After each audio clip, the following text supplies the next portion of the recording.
Aujourd'hui, je vais partager un petit tips que j'utilise en ce moment lorsque tu es un peu perdu ou lorsque tu as des questions, lorsque tu ne sais pas quoi faire. Deux tips. Alors, le premier, c'est de te souvenir de tes rêves.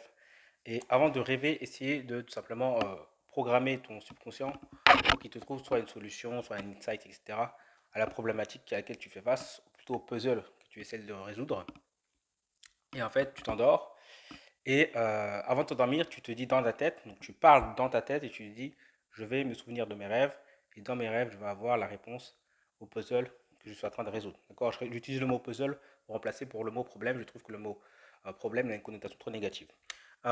Donc, tu fais ça. Et le matin, au moment où tu te réveilles, où tu es encore dans les vapes, tu ne te mets pas d'eau sur la figure, tu ne te réveilles pas, tu es à moitié dans les vapes. Là, ce que tu vas faire comme technique, c'est que tu vas fermer tes yeux et tu vas regarder légèrement à 80, à peu près à 45 degrés vers le haut, et tes yeux vont se mettre à bouger tout seul normalement. Fais l'exercice là, ferme tes yeux et lève-les à peu près 45 degrés vers le haut. Tu vas voir qu'ils vont se mettre à bouger tout seul normalement, à vibrer. Et là, tu te dis, je me souviens de mon rêve, je me souviens de mon rêve. Et tu essayes de retenir les images qu'il y a. Donc, des fois, tu vas avoir une sensation. Dès que tu sens une sorte de sensation, une petite image, un petit truc, ben, tu repars de là. Donc, par exemple, tu vois, je sais pas, tu te souviens simplement qu'il y avait de l'eau quelque part. Ben, tu repars, tu dis, ok, il y avait de l'eau. Je repars de là, je me souviens de mon rêve. Et là, tu revisualises l'eau que tu voyais. Et tu te souviens d'une sensation de, je sais pas, tu étais dans un tunnel, mais tu n'étais pas sûr de ce que c'était. Ben, tu te revisualises ça. Et après, petit à petit, ton rêve, il va revenir.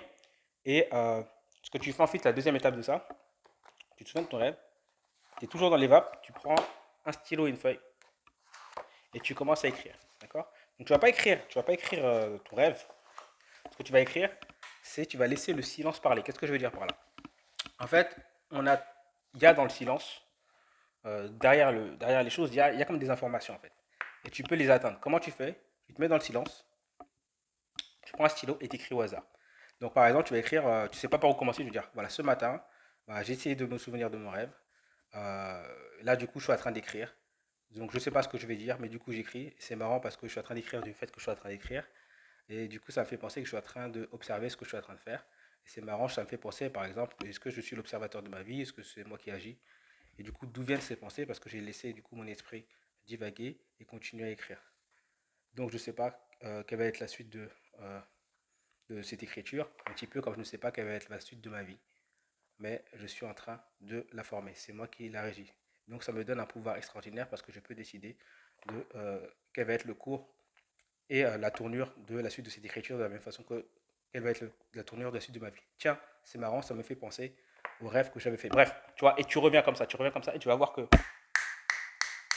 tu vas voir des insights qui vont venir. Bam, bam, bam. Donc tu écris au hasard, tu réfléchis pas, tu laisses ta main partir. Et comment commencer? Parce qu'au début, tu veux dire, bah, je ne sais pas quoi écrire. Après, tu écris justement, j'écris même si je ne sais pas quoi écrire. Et du coup, je continue à écrire. Et en fait, tu fais ça. Et tu vas voir que tu vas avoir énormément d'informations qui vont arriver. D'ailleurs, moi, l'une des informations que j'ai reçues ce matin, j'en ai eu deux. La première, c'était que, bah, justement, qu'en fait, le rêve, il se termine jamais. En fait, que quand on est réveillé, c'est simplement un petit peu qu'on focus sur une partie des différentes possibilités, des différents rêves, et qu'en fait, c'est un rêve géant. Je sais que c'est très perché ce que je suis en train de te dire, mais c'est pas grave. Euh, et qu'en fait, tu peux entendre toutes les possibilités dans le silence. D'accord? Il faut juste que tu arrêtes, tu stoppes ton mental. Tu stoppes ton mental et tu laisses venir les choses. Et tu vas voir qu'il y a différentes possibilités. Et ça a expliqué, du coup ça m'a donné l'explication de pourquoi les gens souvent ils te disent, par exemple, ici tu es là, d'accord? Situation A, et toi tu vas atteindre la situation B, d'accord? Donc la situation B, c'est là où tu as tes résultats, ce que tu vas avoir. Et toi, tu es dans la situation A, on va dire, tu es là et tu dis, vas-y, je vais améliorer ça. Et en fait, ça a expliqué le fait qu'en fait, c'est toujours un rêve et qu'on est toujours au même endroit. Ça a expliqué ce principe-là. C'est que la situation B, elle existe déjà au niveau de la situation A. D'accord? Sauf que tu t'en rends pas compte parce que tu focuses dessus. Et c'est la raison pour laquelle, souvent, tu vas entendre dans les trucs de développement personnel, etc., que tu dois agir au présent. Donc là, on va dire que c'est présent comme si tu étais déjà là. D'accord? Donc ça, tu dois le ramener au présent. Ok? En fait, ça veut rien dire le ramener au présent, ça veut dire en fait tout simplement focus sur cette partie-là qui existe déjà. Et lorsque tu passes d'un endroit à l'autre, ici, il y a toujours un élément qu'on appelle une fractale. Donc ça, je t'expliquerai ça dans une autre vidéo, mais en gros, c'est un élément qui mélange les deux, donc le A et le B. Donc, par exemple, au présent, là, tout de suite, tu as toujours les éléments de ta vie actuelle. Donc, par exemple, tu veux perdre du poids, bah, tu vois, donc tu te regardes dans le miroir, bah, tu es clairement, tu es toujours en surpoids. Ok. Donc, clairement, dans le présent, tu as ça. Mais comment tu fais pour agir encore en étant la personne qui a perdu son poids, qui est dans la meilleure forme, etc. Eh bien, tu as fait des actions, tu observes des choses que tu es en train d'améliorer là aujourd'hui. Par exemple, tu as décidé de faire du sport. Ok, la personne qui fait du sport, cette personne-là, elle a fait du sport. Donc, tu as déjà ces caractéristiques-là au présent. Cette personne-là, bah, prend soin d'elle. Hop, tu as déjà ces caractéristiques-là au présent. Cette personne-là, bah, c'est la personne qui a décidé de perdre du poids. Oh, tu as déjà ces caractéristiques-là au présent.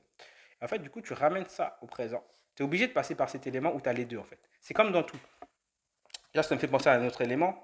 Euh, je vais divaguer sur plein de trucs, mais en fait, à chaque fois que tu passes d'un endroit à un autre, tu as cet élément où tu as les deux en même temps.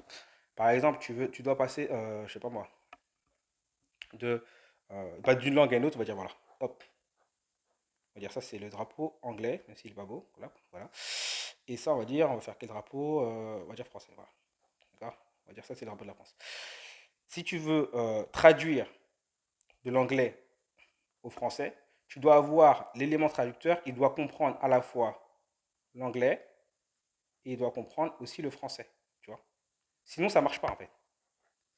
Sinon, tu ne peux pas traduire. Il faut que entre les deux, tu dois avoir, si quelqu'un te traduit quelque chose, il doit comprendre les deux. Tu vois, c'est hyper important. Et ben là, c'est le même principe. Tu dois avoir les deux en même temps au présent. Et après, tu passes de l'un à l'autre, en fait. C'est juste ça. Et en fait, ça m'a fait penser à ça. Enfin, ça m'a fait penser à ça. C'est l'insight que j'ai reçu. Et du coup, j'ai compris, en fait, vraiment d'où venait cette manière de faire, d'agir au présent comme que tu veux être dans le futur. Parce qu'en fait, le futur, c'est un présent potentiel. Il est déjà là, en fait. Comme si tout était comme dans les mondes des rêves. Je sais que c'est très perché ce que je raconte, hein, mais c'est pas grave. Tu me diras si c'est trop perché mes vidéos comme ça, mais c'est pas grave. Comme dans le monde des rêves, tu vois, il y a plein de possibilités, etc. Et tu peux collapser. Quand tu contrôles ton rêve, quand tu te fais des rêves lucides, tu fais souvent des rêves lucides, tu peux décider, ok, je veux que le rêve soit comme ça. Ben là, pareil, tu peux commencer à collapser, sauf que tu es tellement habitué à répéter la même chose que tu as collapsé une réalité. Quand j'appelle collapser, ça veut dire figer une réalité. Et du coup, comme tu l'as répété, répété, répété, ça crée ce qu'on appelle des rythmes hypnotiques. D'accord. Allez voir le livre de Napoléon Hill, Plus malin que le diable. Des rythmes hypnotiques, lorsque tu répètes plusieurs fois quelque chose, bah, ça entre dans la réalité, surtout au bout de trois. D'accord. Et donc voilà. Et tu peux décider de ramener autre chose dans ta réalité et petit à petit la faire passer d'un endroit à l'autre. C'est exactement ce qui se passe dans tous les domaines. Tu prends n'importe quoi. Tu prends par exemple la science bah tiens, l'intelligence artificielle, tiens, regarde. Tu as toi, tu es là, tu veux faire un truc à l'IA, tu veux dire un truc à l'IA. Ici, tu as l'IA qui comprend que du code, en fait. D'accord. Entre les deux, tu as une interface, tu as des nouvelles interfaces, par exemple ChatGPT, etc. Mais ce que tu vas avoir ici, c'est du prompt. D'accord. Et le prompt, en fait, c'est quoi? En fait, c'est un mélange de parler normalement, donc parler comme je te parle là, et parler et comment est conçu, si tu fais un bon prompt, hein, et comment fonctionne le code. Parce que le code, en fait, il y a des enchaînements. Par exemple, pour un code, tu dois d'abord dire, voilà, quel est le contexte. Ensuite, tu dois dire quel est le rôle qui est demandé à l'IA. Ensuite, tu dois lui dire, voilà, quelles sont les données, la data et les données auxquelles elle doit accéder. Ensuite, tu dois lui dire, voilà, quelle est la tâche qu'elle doit faire. Ensuite, tu vas lui dire, voilà, des trucs que tu ne veux pas qu'elle fasse. Donc ça, c'est en code. Maintenant, en parler, donc ça, tu vas avoir des trucs bizarres avec du code, tu sais, des trucs chelous là en code. Et ça, en parler, tu vas justement dire, moi j'ai besoin, je sais pas, moi, écris-moi un texte qui fait, je sais pas, moi, 3 mots, enfin qui fait 30 ou 300 mots sur l'intelligence artificielle. Par exemple. Mais en prompt, tu ne peux pas le dire comme ça. Tu dois dire, voilà, euh, j'ai tel objectif, d'accord? Donc tu montes ton objectif. Ensuite, tu vas dire, voici ton rôle, voici qui tu dois jouer comme rôle. Ensuite, tu dois lui dire, voici des exemples que j'ai trouvés. Et ensuite, tu dois lui donner son action. Et ensuite, tu dois lui dire un truc où tu dis que c'est bon. Donc, une sorte de stop. Ça, c'est un prompt. Un bon prompt, c'est comme ça. D'accord? Eh bien, tu vois, ce schéma-là, c'est exactement comme ça que fonctionne également ton subconscient. Ton subconscient, tu dois lui donner d'abord un contexte. Donc, tu lui dis, je suis quelque part, bah, je suis ici, voilà, je suis ici, et je vais arriver là. Ok. Ensuite, tu dois lui donner un rôle. Donc, ton rôle, c'est quoi? C'est ton identité. Et c'est là où c'est surpuissant. C'est par exemple, si tu as une identité de quelqu'un qui, euh, ne passe pas à l'action, par exemple, même si toi, comme objectif, tu te dis, moi, je veux devenir quelqu'un qui passe à l'action. Si ton identité est quelqu'un qui passe par l'action, tu n'y arriveras pas. Parce que ton subconscient va dire, mais non, mais il y a un problème là. Tu es quelqu'un qui passe par l'action, c'est l'identité que tu m'as donnée. Même chose dans l'intelligence artificielle. Si le rôle que tu lui donnes, c'est par exemple, tu es quelqu'un qui ne parle que anglais, par exemple. Donc ça, c'est un rôle. Tu es quelqu'un qui parle que anglais. Si tu lui demandes ici au début, bah, écris-moi un truc en français, et ben ici, il ne pourra pas te le sortir. Même si concrètement l'IA a le potentiel de te le faire, il ne pourra pas te le sortir parce que le rôle que tu lui as donné n'est pas le bon. Et ben, c'est exactement la même chose avec ton subconscient. C'est ce que j'ai remarqué. C'est en fait, c'est trop marrant parce que euh, ton subconscient et comment fonctionnent les prompts et l'intelligence artificielle, c'est très très très proche. Très très très proche. Tu dois lui donner un objectif pour qu'il sache exactement ce qu'il veut. Donc l'objectif, tu dois le donner comment? Sous forme d'image, ton subconscient, et de sensations, de sentiments. C'est pour ça que les gens te disent, ouais, ce qui est important, c'est de visualiser, mais surtout de ressentir les choses comme si tu étais au présent. Donc tu lui montres cet objectif-là. Comment tu le fais? Tu dois le ramener là. Ton subconscient, c'est celui qui est entre les deux. Donc tu dois lui ramener l'image concrète, précise, plus le ressenti qu'il va avoir. Parce qu'en fait, ton subconscient, il parle en ressenti. Et tu fais ça. Mais ensuite, il doit savoir d'où il part. Comme ça, il sait où aller. D'accord?